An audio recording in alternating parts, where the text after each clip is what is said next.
What was it again? Also, there's a fly in here. Yeah, I know. I said you've trapped one of the flies in there. I know. That's what I meant. There's 10 flies in here.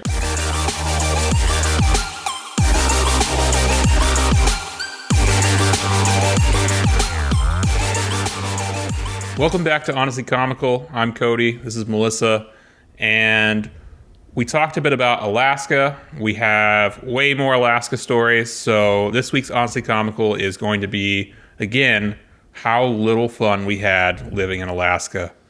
So we moved out there for Melissa's job, as we mentioned in the last episode. And did you have a story you wanted to tell about about your work? Yeah. So one of the services that the company I worked for provides is tours for people on cruise ships to go to the totem pole parks and just tell totem pole stories.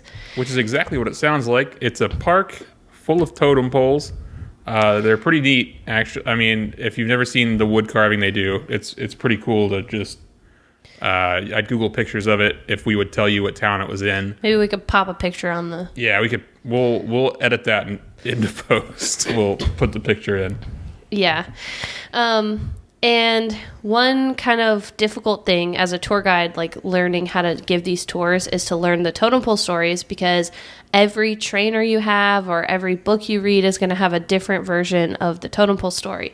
So you can kind of, to an extent, just kind of pick your favorite and like go with that and tell tourists that story.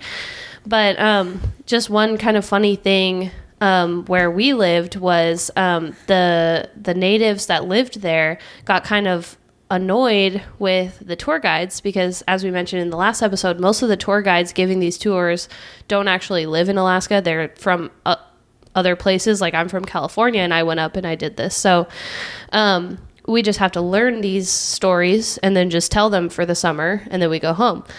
And so a lot of the natives were like getting annoyed and saying, "You're telling our stories wrong. Like, you need to do better research and stuff." And so the company that I worked for, that's there year round, they reached out to this like council of like elders essentially. And they said, please, like, we don't want to disrespect your culture. Like, please, like, provide us some sort of resources or something with the correct stories, and we'll make sure that our employees follow those stories and tell those stories. And the elders were like, oh, well, like, we don't have like a written record. These are passed down orally. So we don't really know like the correct stories. And so then like the company I work for is like, okay, so we'll just keep doing what we were doing then. And then they're like, yeah, I guess, okay. So then nothing changed. But that's just kind of like an interesting fact that all of the, like, their totem poles are essentially their written storybooks. Like, these are the stories that they told their children, and this is how they write them down, as like these carvings. But it was just kind of funny. They got like mad at us, but then we like asked for help, and they were like, yeah, no, just keep doing what you're doing.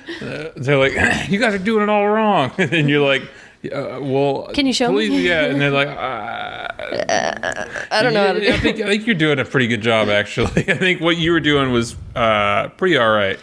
I just can't imagine.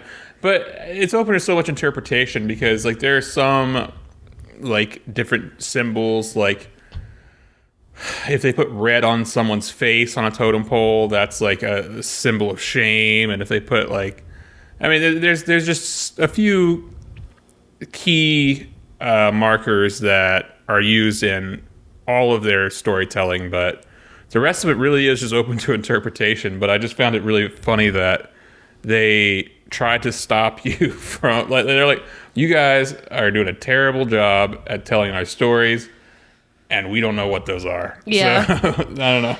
To be fair, I have met tour guides that like completely made up stuff that like was never like, you know, told to them by anyone who knows anything. So like that does happen a fair bit. Like people just completely go off script. But also, I mean, that's kind of the point of the totem poles, is like you can look at it and interpret your own thing. So yeah, they're still not wrong. Even though they're making stuff up, they're still kind of not wrong, because it's just kind of how you want to interpret it. You had just another work story from you I thought was pretty funny is Speaking of lying to people on tours. Oh yeah, I did that. I'm one of those people. Not the totem poles. Not about important things like people's Culture, history, culture and history, like the totem pole stories. But yeah, for those, I mean, everybody that I knew tried to follow them as closely as they could. But yeah, I used to lie a lot. So I was a tour guide. Again, like if you watch the last episode, you'll kind of hear the background on that. But I was a bus driver tour guide in Alaska, and you learn so many facts to tell tourists, and you learn what are the funny ones and what people like and stuff. But then also there's a lot of opportunities where you kind of think up something like, wouldn't it be cool if this were true? And so one thing that would happen a lot is where we lived is like a very rainy place. It's always raining. There's always these low clouds and fog. And it's also very green because of this. There's like these beautiful hills, lots of trees. So there's like a lot of times when you're driving people to their tour or whatever, and it's just like this gorgeous scene in front of you of like these hills and like low fog and everything. And people will be like, oh man, it looks like Jurassic Park or something. I'll be like, oh yeah, didn't you know they filmed that here? And they'll be like, are you kidding me? That's so crazy. They did not film that instantly. there. They're just pulling out their phone, like Instagram, like, I'm where Jurassic Park was filmed. Nobody Googles anything a tour guide says, by the way. Anything that came out of my mouth, people just were like, oh my God, that's so cool. Another thing I would say is the scenes in Star Wars with the Ewoks was filmed there, because it's also kind of like jungly, but that's also not true. Or Lost. That's the other thing. I don't know. I would just tell people stuff was filmed there. It makes them feel like cooler stuff happened where they are. I don't know. I was not a great tour guide. Well, I was good. Like, I gave people a good time, but clearly I, embellished some things. And like, as an older person now, I probably would not do that, but I was young and, and it was fun. It's funny. I was only there for 3 months, so I'm sorry if you were on my bus one of those 3 months and I lied to you, but it is what it is. I actually just recently heard someone on another podcast talking about how they were in Alaska, and they were quoting a statistic, and everybody was like, "That doesn't sound right. I don't think that's correct." And he's like, "Well, I heard it from a tour guide in this random town, so I'm gonna die on this hill." Like, I don't think they will lie to you. By the way, don't die on hills that tour guides told you something. Yeah, if the tour guide made that hill, don't. The tour guide is trying to get your money. Like, all we care about is tips. So whatever makes you laugh is the fact for today. It's just like the stripper flirting with you, man. That's all it is. It's just like that. Yeah. None of. I mean, a lot of what they say about the town is true. Like, second smallest Walmart in the world. But here's a lie about that. So this is a lie that I only recently found out is a lie. Everybody thought that this was fact. And for years, people in this location have been saying this. And it's only because of a friend that we made in Alaska that ended up moving there permanently. He was a seasonal employee just like I was, but he ended up moving there, I guess just like we did, but he stayed. But he got a job in the off season at the Walmart, and he found out that this is not true. But what we would always tell people is it's the second smallest Walmart in the world. That's true. The first smallest Walmart is on a college campus somewhere. I forget where. So it was very tiny, but the lie, I guess, is that when it first opened, everyone was so excited that it sold out of all products within 2 hours of opening. And then they had to close down for a week because the barge that brings in all the supplies to this tiny island only comes in once a week. And that part is true. We lived there for 1.5 years. The barge comes once a week, and it's a good day when the barge comes and you get new stuff in the store. Barge day's a nice day, yeah. And then also you'll hear some tour guides say that once they finally got restocked, they reopened for like a second grand opening a week later, and then they sold out like within that day as well. But this friend that we have that lived there and got a job with the Walmart, he met someone that he worked with that has worked there for 50 years or whatever. I don't know how long that Walmart's been there, but they were there when it opened, and they said that that's not true. It didn't really happen like that. I guess they sold out of like some stuff within a couple hours, but they didn't like have to close down. So, which is just the only plausible thing. Like, yeah, there's no way like that everything in this store was like to the point that Walmart had to shut down is just.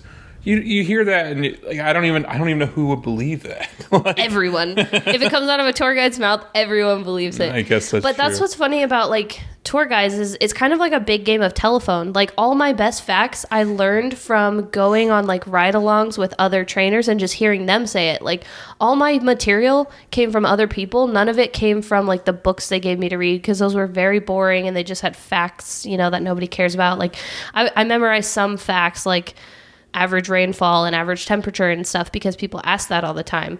But it's not like my go-to material that I would say. So it's essentially like just tour guide tall tales. You should publish a book. I mean, tour guide tall tales. Because if everything you say is passed down from somebody else, it's definitely a lie. Yeah.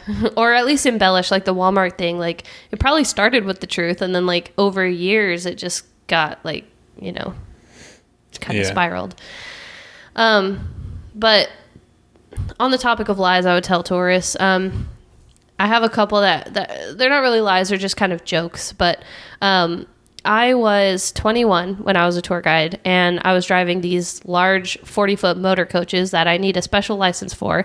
And most people that are getting on these buses are not expecting like a young female to be driving them. And so I would get a lot of people. And why not? It was 2019. Yeah, it's 2017, but still. Well, I mean, I understand in 2017, a lawless wasteland, but yeah, I would get a lot of comments, and I just kind of came up with like quips to just kind of fire off, like whenever someone would say these things to me. So whenever they'd be like, "Oh, like, are you old enough to drive this?" I'd be like, "Well, I just turned 16 last week, so like I have my learner's permit. Is that okay?" Like, and that would usually get a laugh. And then when they'd be like, "How long have you been doing this?" Because like I looked young, I guess. And I'd be like, "Oh, today's my first day." Like, that's one of my favorites. Today's my first day. You had one guy though that was. Oh, this one guy, he was persistent. He did not believe me. So this was actually when we moved there, and I was transportation manager of the entire driving team. So at this point... What? I didn't remember it being like that. I remember because that's how I got him to shut up finally. I was like, I'm actually everyone here's boss. But so at this point, I was like 24 or something. Like when I was a driver guide... the first summer that I worked there, I was 21. And so when we lived there, I was like 24 or something. And I was transportation manager. I didn't get to drive a lot. The only time I actually got to go out and drive was like if someone got in an accident and I needed to cover for their day, like what they were scheduled for or something like that. So I go to pick up this group and I'm wearing a name tag that says transportation manager and my name and everything. And I go to pick up this group. I'm greeting people at the door as they come in. And this guy is like, "Oh, where's our driver? I have a question." And the tour guides, this was like a zip lining group or like a bear walk tour or something like that.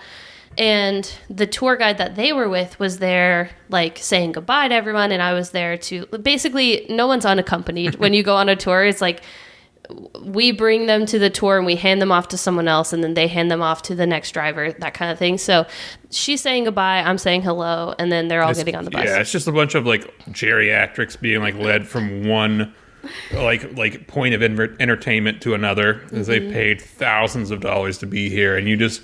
hold their hand until they go watch the lumberjacks or whatever, but pretty much. But so he's like, "Oh, where's our driver? Like, I have a question." And I was like, "I'm your driver today. Like, how can I help you?" And he goes, "Oh, haha, no, really, where's the driver?" And then I was like, "No, haha, really, I'm the driver." And that went back and forth like 5 times. Like this was like the weirdest thing. Like, cause I mean, that's happened to me countless times. People being like, "You're our driver," you know, like people are surprised. But once I'm like, "Yes, I am," they usually accept that as a fact. But this guy did not believe it. And then he went to the other tour guide and he goes, no, really, where's our driver? And he like completely ignored me. And she's like, she's your driver, sir. Like, and then I pointed to my name tag and I was like, I'm actually transportation manager of all the drivers in this town. Like, I've had my license for 5 years. If you do find another driver, I'm their boss. Yeah. Like, if you find another one anywhere near here. And then he looked really shocked, and I said, are you scared? And then he was like, no, it's not like that. I swear. Like, he was like worried he offended me, which he kind of did, but like I was joking around. Oh, absolutely. No, the guy's an asshole. Like, yeah. But I literally told him like, oh, like, are you scared? And he's like, no. And I was like, all right, like, get on the bus, you know. I don't know what his question Batman was. Voice. Are you scared? Are you scared? Anyway, he gets on the bus and then I drive him safely to his ship. And then when he gets off, he had like, so it is fairly common to tip your driver, but it's also kind of common not to. Like, if you don't have a lot of money, you're going to save your tip money for the tour guide for the tour you went on, like the bear walk or the zip lines or whatever. Like, those guides usually get tipped like $20 or so. The driver might get tipped, $2 to $5. So, I'm accepting some tips here and there, but not everybody tips, and that's okay. But this guy comes out of the bus and he is like digging around his pockets and he pulls up like a couple quarters and he's like, I'm so sorry, like, this is all I have, like, you did a really good job, like, thank you. And then I was like, oh, that's okay, you don't have to tip me, like, but I did okay, like, we're all here safe, right? Everyone's good. And he was like, he felt so bad. Make him feel bad. He felt so bad. That's so weird. He wanted to give me his like pennies and quarters. I was like, keep it, sir. It sounds like he genuinely like didn't believe. Yeah, he didn't.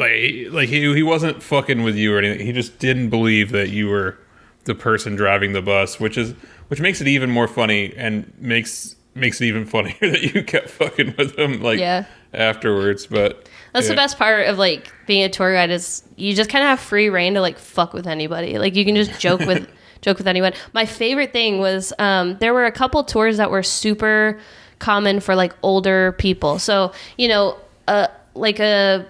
groups of older folks aren't going to want to go ziplining or bungee jumping. We didn't have bungee jumping there, but, stuff like that. They're going to want to do like the kind of more just informational things like the totem pole parks or like the lumberjack show, which is like a sitting down, like you just watch a show situation. We all know what happens at the totem pole parks. Like, people lie.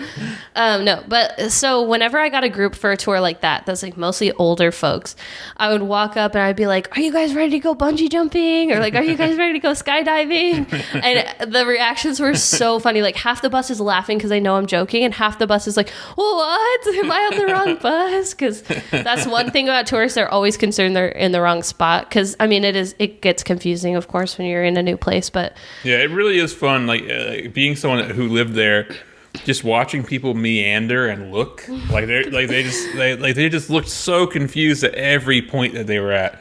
They could be not even on a tour anymore, but they're just like, I don't know, like not even. It's not even like, oh, I'm in a different town, sort of, but they just look confused. They look like they're on a different planet sometimes. Yeah. Sometimes I'd be like driving a bus of people back to the dock where their ships are. And the dock doesn't really look like a street, even though there is bus and vehicle traffic. The speed limit on the docks is literally 3 miles per hour. Because posted. Yeah. There's a sign with a three on it. Oh, and you'll get in so much trouble if you even go 4 miles an hour. Like, you have to go so slow. You have to go slower than walking speed because there's so many pedestrians and none of them know where they're going. And this would happen to me all the time. Also, the motor coaches we drove, the engines were in the back of the bus. So when you're coming up at 3 miles an hour and the engine is 40 feet behind the driver's seat, and you're following these people that are walking totally oblivious. They have no idea there's a giant bus behind them. They're just walking. Yeah, amongst the clamor of tourists, yeah. People are talking loud. And they for sure cannot hear me coming. And I would always have people in my bus going, oh, can you believe those people? They're so oblivious. They don't even know, like, this big bus is behind them. And I'd always be like, don't worry, the speed limit here is 3 miles per hour. So regardless of if they're there, I'm going the speed anyway, or I'll get in big trouble. So, but that was kind of funny. I loved and when then they're like, "Where's our driver?" Yeah. But I loved when people would like get mad at pedestrians on my behalf. Oh, I just thought of something actually really funny about these buses. The way that the doors open is like this handle, and to close the door, you pull it down, and then you have to push it kind of hard into a locked position to lock the door. And I was notorious for forgetting to lock it because it is kind of difficult to push it in and out of the lock position. And so if I'm chilling somewhere, but I might be getting in and out to like go to the bathroom, get a drink, whatever, like a drink of water. I mean, but like I would just leave it unlocked so it's easier to open. But there were a lot of times where I would forget to lock it, and then I'd be driving and I'd be taking a turn and gravity would just swing the door open. And I cannot reach it from where I'm driving, and I'm in the middle of a turn. And so I would just start coasting, and I'd use my foot to shove the handle down and lock the door shut. So that's kind of a funny thing I used to do sometimes. Not with passengers on board. Like, that's never happened with passengers on board, because usually when I walk in and I have passengers, I lock it and then I turn around to like give a safety speech before I go. But anyway, that happened to me when I was like driving by myself a few times. Another story I have a lot of them from this job because it was very fun and interesting. But one time I had a bus that for whatever reason the ignition key wasn't starting the engine. So I had to call the shop, and the mechanics drove out and they took a look, and all engines, at least for this type of motor coach, had a way, like just a switch you could flip in the back on the engine. You could open up the engine bay and flip a switch, and it would turn on the engine. So it would turn on fine like that. It just wouldn't turn with the key up in the driver's seat. And the mechanics told me, if you really want, we could bring you another bus that will start, but you could also just start it from the back every day. And the thing about this job is they try to let each driver drive the same bus every day. So this is like my bus, like I like this bus. I drive it every day. I didn't want to switch buses because I'm used to this one. I like this one. So I was like, oh, I don't have a problem starting it from the back. That's fine.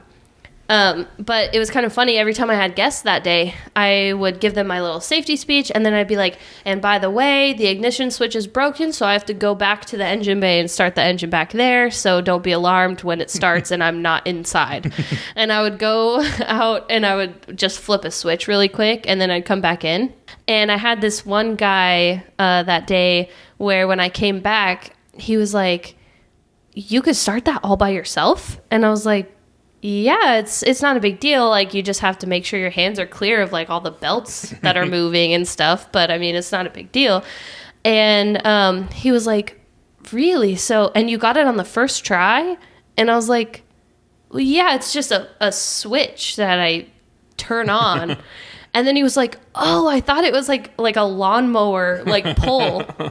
He thought I was like pull starting the engine, and he thought I got it on the first try, like to start this big bus. And so that was pretty funny. I know you've had like 5 stories I know, in a row. I had way too many stories. But you had one time, I remember you telling me about whenever your first summer there, you dropped off some, or you were going to drop off some guests, and you didn't know where they're... You know what I'm talking about? Yeah. So we had this lumberjack show, and from dock 1 or 2, it's deemed walking distance. So we actually don't provide a ride to the lumberjack show from docks 1 or 2.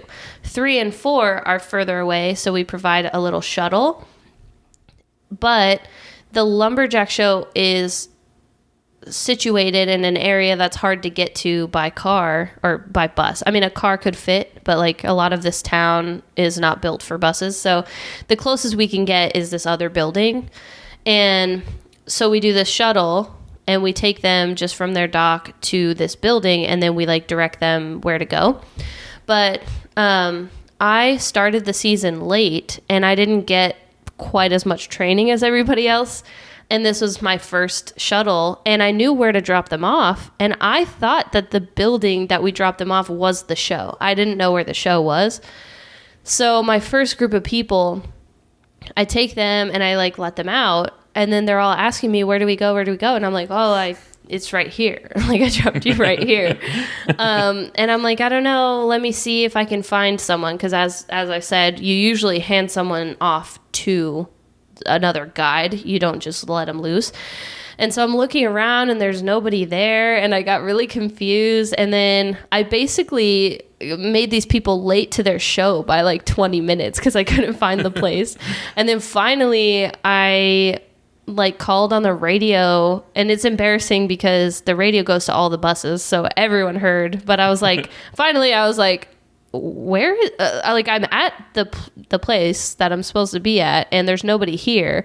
And then they were like, I think someone ended up calling me, like one of the managers called me on the cell phone, and they were like, oh, like they directed me, they told me the directions on how to get there and everything. But yeah, that was confusing. So that was a big mess up. I made like 50 people. The lumberjack show? Like, yeah. So yeah, that's not a like, fun sorry, time. folks. They were already doing the log roll by the time they got there. Yeah. That's unfortunate. Yeah. So I also had some interesting work times in Alaska. When we moved out there, she had just finished her degree, and we sort of just uprooted from... I had a job I liked back home, and I sort of just like got whatever I could. Wound up working at... There were only 3 grocery stores in this town when we moved there, and then one of them was crushed by a big rock. So just Alaska things. Yeah, just Alaska things. Just a rock fell down about the size of the grocery store, fell down the hillside and crushed it. So I worked at the other 2 grocery stores in this town. Just a real quick fun fact about the grocery store that was crushed by a rock. The same family owned it for 100 years before this. Crushed by a rock, closed down. I think they're still closed. I don't know if they ever reopened. No, they had no plans to That's not really the fun fact. That's not that fun. But it's a terrible fact. But the fun fact is... It's a really tragic fact, yeah, actually. It's really sad. The fun fact is one time... I used to know the year that this happened because, like, tour guide, you know.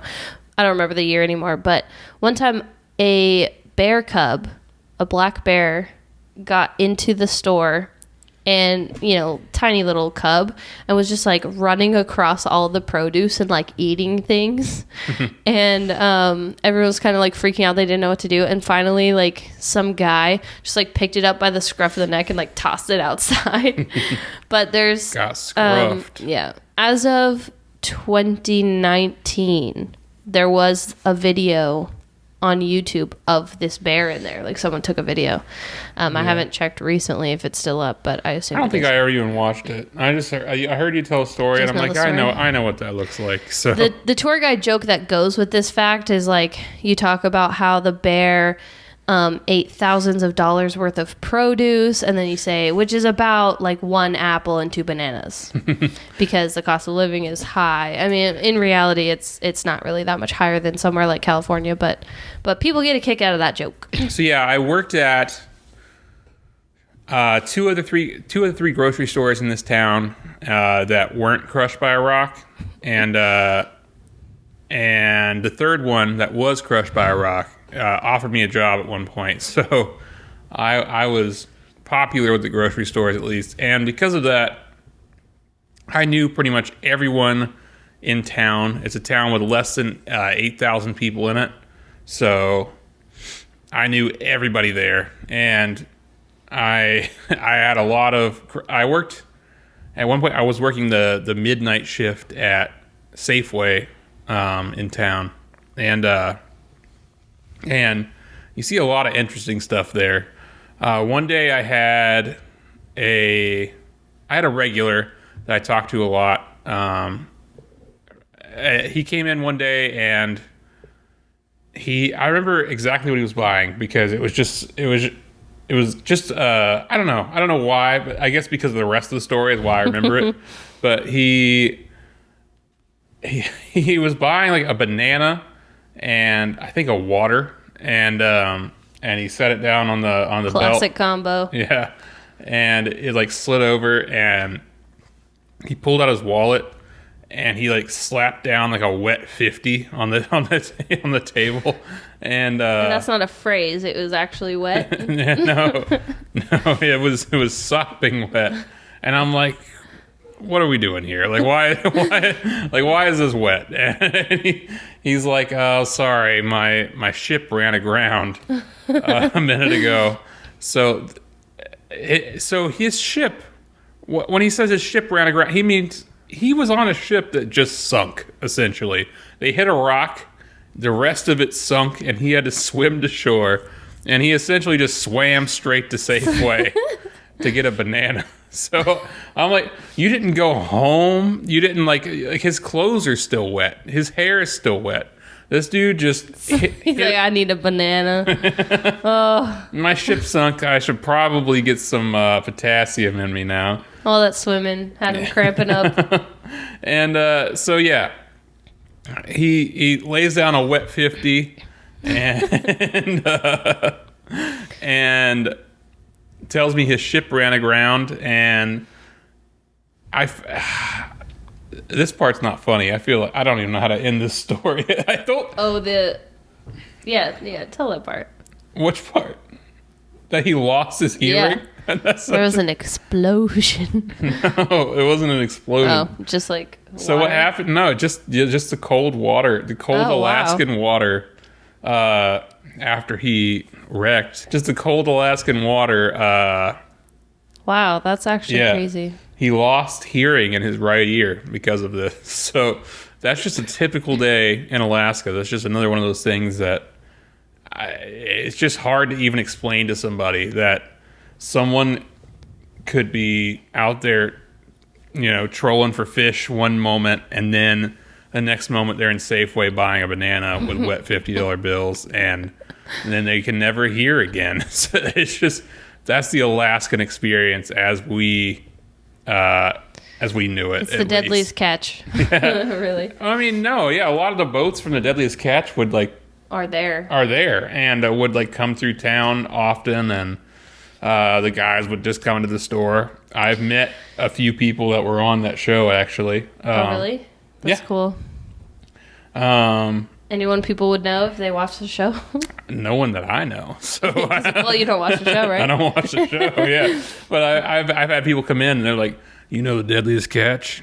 Yeah, my ship ran aground over there, and I need a banana. So that's exactly the kind of thing that we dealt with just on a regular basis, and it was just... That is really interesting. It was honestly comical.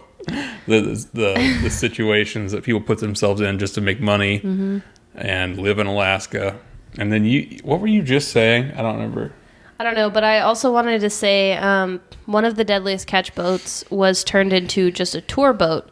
And something I know from the inside of the tour guide scene is part of the tour, they bring up crab pots that are full of crabs, and they're like, oh yeah, we keep these down here, we catch crabs, we harvest these crabs every day, blah blah.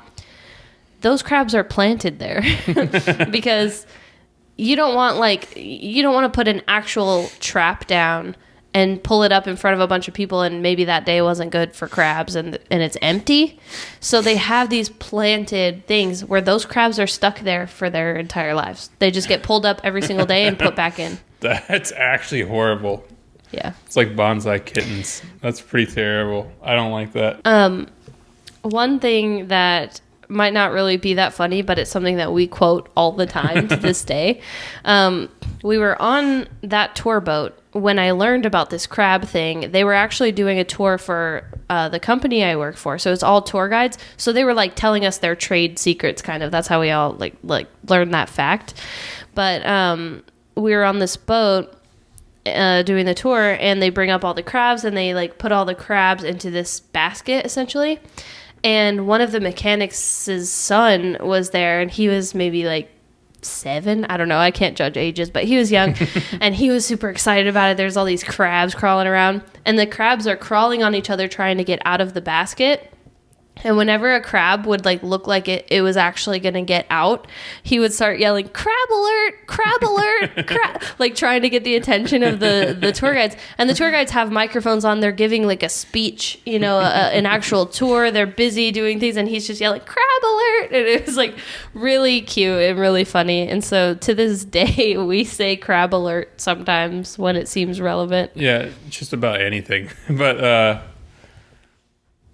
this probably won't make the cut, but just a funny thing. There's like it's like an idiom or a about crabs pulling each other down. It's like the crab effect. So none of them will probably ever escape because other crabs will pull the crab down that is trying to escape because they see it as the highest point to reach. So they're like, I need to get up there.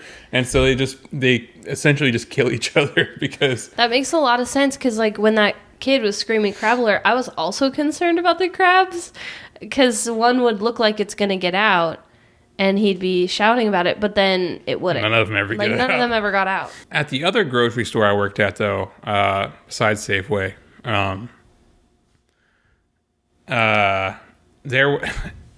It was an interesting cast of characters. Lots of really friendly people. I one time needed a ride home, and this might not necessarily be an Alaska thing. In fact, I know that it's not, but it's something that you hear that it happened in Alaska, and you're like, yeah, that makes sense. that I understand that, but because we were sharing one car that we bought to move out there that was all-wheel drive, like we talked about. And so I was getting a ride home with a coworker, and I get into his car, and he's like, he pulls out his phone and he opens Netflix, and he's like, every day when I'm driving home, I watch The Office. I hope you don't mind. And he props up his phone in like the little cubby hole of his car, like where you'd keep like loose change and stuff, and props up his phone right there, and puts on like just a random episode of The Office, and he's like, I don't need to watch it. Don't worry, I'm not gonna be watching it, but I've seen them all so many times. I just like to listen to it on my way home. So, why is he propping it up? I don't understand that at all. Yeah, if you don't need to watch it. But then I thought about it later. I'm like, maybe it was just for me. Like, maybe he thought I wanted to watch The Office on my drive home. That's considerate. But like while he was driving, he was like, what's Dwight up to? Like the whole time. That's so funny that like he couldn't just chat with you. Like he needed to watch The Office. No, I watched The Office on my drive home. Like he can't drive unless he's watching The Office. You being here is of no consequence. I watched The Office. Changes nothing. I watched The Office on my drive home. You're gonna have to deal with that. Is essentially what he said to me, and that was just seeing it because I feel like at that point I would just have him download it or something, but no. He booted up Netflix. It buffered a few times on the way home. Like I just can't even imagine what's going through someone's head, because even if I had this weird like ritual of watching The Office on the way home, then I was giving someone else a ride, I'd be like, yeah, today I can't watch The Office. Put the ritual away today. Shucks. Like today is a no Office day. But I kind of... At least till he drops you off. Yeah, I kind of respect it though, because like, yeah, this is what I do. You're here. You're along for the ride. I'm doing you a favor. Or what? You asked for a ride from me and Dwight. Yeah, me and Jim are going to get you home safe. Like, I can't imagine what's going through a person's head whenever they boot up Netflix with a passenger in their car. That's so weird. Yeah, it was an interesting time. And again, I can only imagine that from an Alaskan. I don't know why. That's just, they're up to no good up there. There's only one road. He doesn't need to turn. He doesn't need to merge. There's only one road.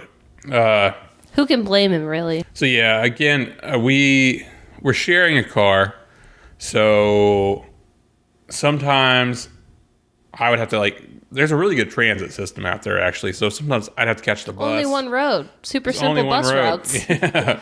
It's very streamlined. I don't know why they don't just have a trolley or something, because they only ever have to go one direction and then back. But because we were sharing a car, I would sometimes I worked a midnight shift, so sometimes I go to work at 4 p.m.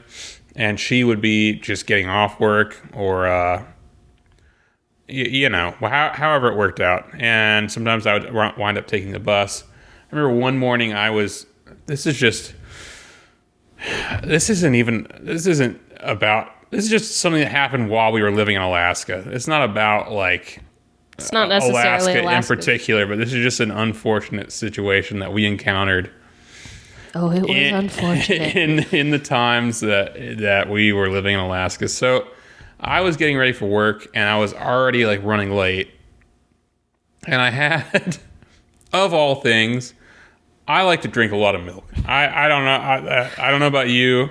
A lot of people He's a milkman. think it's gross. Yeah, a lot of people think it's gross.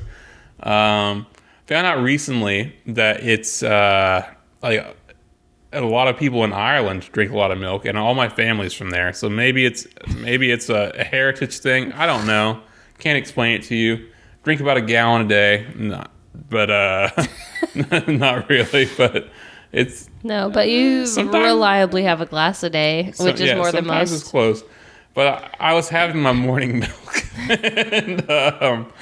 and I had set it on the nightstand by my bed, and it somehow, unfortunately, I don't know if my lanyard caught it or but somehow, unfortunately, it wound up toppling over to the floor. I was running late. I had to catch the bus, otherwise I'd be an hour late. So yeah, the bus was the only option at this time. So I spilled milk on the floor. And I was gone, presumably already at work. Yeah, you were gone at work. Spilled milk on the floor, and it was a hot day. And so I went to work, and I just thought to myself, I'm going to have to clean this up when I get home. That's fine. Whatever. You don't want to cry over spilled milk. You don't want to cry over it. But so I went to work, and I guess I just didn't text you about it. I don't think I told you at all. And so there was just milk soaking into the carpet on this hot day in Alaska. All day. I worked 10-hour days. Yeah, so maybe you got home at 6 o'clock, and I was at work for also probably around 10 hours, and I came home, and I completely forgot about it, and I went to bed after this hot milk carpet mess. And it was on your side, so I don't even think I saw it or really knew anything about it. Yeah, I guess I didn't see it. I don't know. Either way. Or maybe I knew about it. We both forgot about it. Whatever. Yeah. Somehow it remained. Sometimes I would fall asleep on the couch, too, because I didn't want to bother you. We both would sometimes. Yeah. Well, yeah, I didn't want to bother you. And, well, you would have to come pick me up at, weird hours, too. Yeah, I don't remember the situation. But anyway. Either way, the milk sat there overnight. And nevertheless, it persisted. And then the next day, it was rank. I mean, absolutely the nastiest rotten milk smell you've ever smelled. We woke up to it. We're what the fuck is that? And I'm oh no. I can't believe I've made a huge mistake. Yeah, I can't believe this has happened. There is now, at this point, it's okay. We can cry about it. I've spilled milk and there's a problem. And it was so foul and just so initially I can still smell it if I think about it. Initially and again, this story gets much worse. I don't want you to think this is just a story about I spilled milk on the carpet, it smelled bad. It was a problem for around a month. That's from whenever this happened to when we moved out. It's still a problem. Whoever lives there, I'm sorry. It's haunted by the whatever spirit of milk I unleashed. So again, yeah, I don't want you to think this was like a couple of days situation with the milk, or like, oh, they got smelly floor for a day. This situation persisted for months, like probably long after we left. The ghost of this milk haunted the apartment that we left it in. So there were so many, like, so initially it was still like wet, and I tried I tried to clean it up. I got a towel, pressed it down. We sprayed cleaner on it and scrubbed it. We took a vacuum and like tried to vacuum it up. Oh, that was a mistake. Ruined our vacuum. Well, that's not what ruined the vacuum. We ruined it more, but I just mean. So the thing that ruined the vacuum is we were like Googling how to get like rotten milk smell out of a carpet, because we wound up in this unfortunate circumstance because of weird hours and me just being an idiot. And they said to take baking soda and just spread it on the mess and let it sit long enough to like counteract it, or like soak up the odor and then vacuum it up. And they also said to try apple cider vinegar to neutralize the smell. And so I rubbed baking soda all over this area, and then like let it dry for a minute. A while, like an hour or so. Went back in there and then like tried to vacuum that up, and then took a towel and like tried to like wipe it up some more. And I mean, you almost couldn't be in this room. It smelled so bad.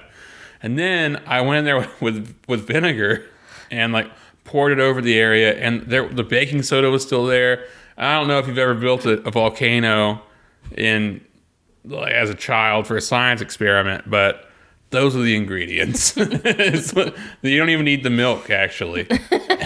And so I just poured vinegar over baking soda and rotten milk, and it just starts like just foaming up this nasty, just milk vomit smell. And then I wipe that up and vacuum it up some more. That's what ruined the vacuum. The science experiment ruined I think the root of the issue for all of this is just like the carpet, like. Well, hang on. I know what you're going to say, but I want to continue because this pattern continued. We rinsed and repeated for probably, like a couple of weeks even. Like, because I'm just trying to get the smell out with anything I can. I'll spray it with cleaner. I'll cover it in baking soda. I'll vacuum all that up, and then I'll drench it in vinegar and like let it foam out. Because at this point, I'm like, maybe there's some idea to this foaming thing. Maybe it's like lifting.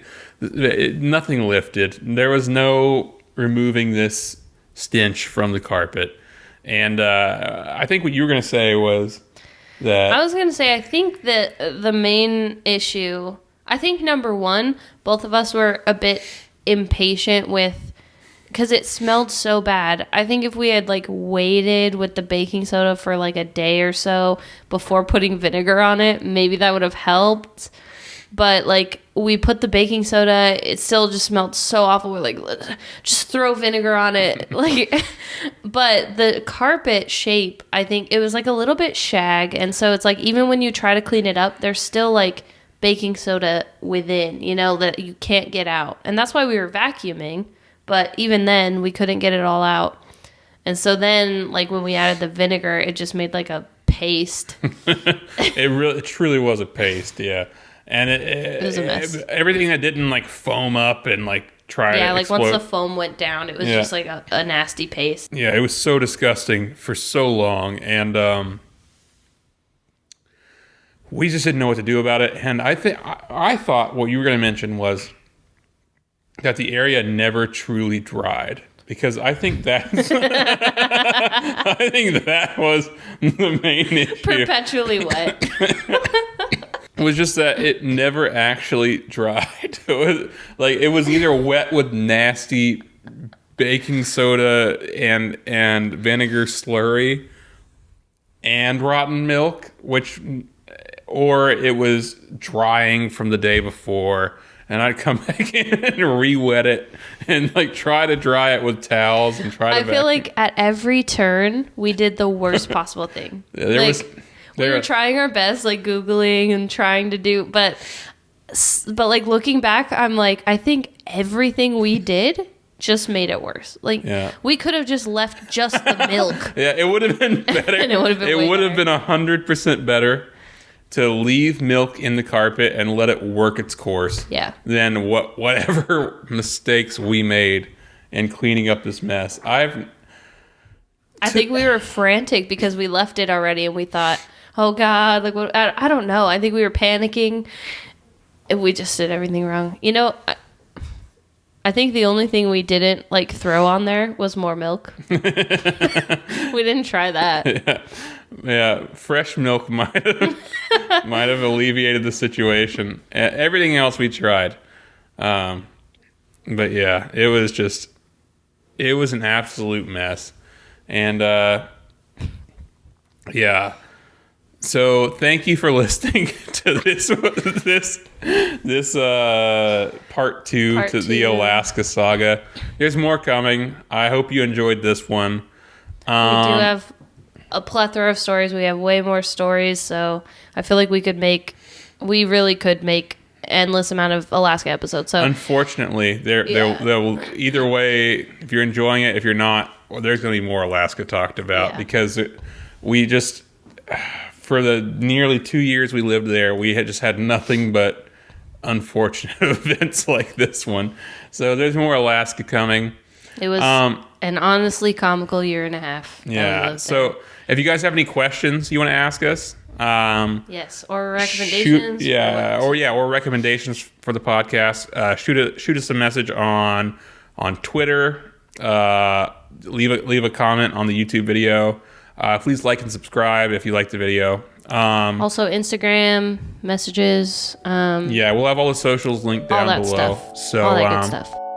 Yeah, Instagram, anywhere. So thank you so much for watching. And this has been Honestly Comical with Melissa and Cody. All right, have a good night.